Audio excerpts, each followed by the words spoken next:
नमस्कार, मैं हूँ हिताशा और आज हम मौजूद हैं वर्ल्ड फूड इंडिया में, जो कि हो रहा है भारत मंडपम में। इस एग्जीबिशन को ऑर्गेनाइज किया है ministry of food processing industries ने। World Food India, sir, and tell me something about your product range. Absolutely. Thank you. Thank you for this opportunity.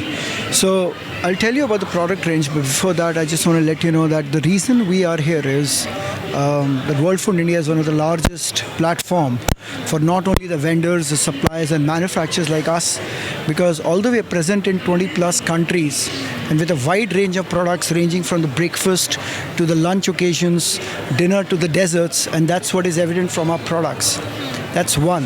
Second is, we are one of those very few organizations which has almost 250 plus SKUs, and we actually serve across all the channels, whether it's modern trade, general trade, Horeca, institutions. We also export. So that is one of the reasons that we are actually here.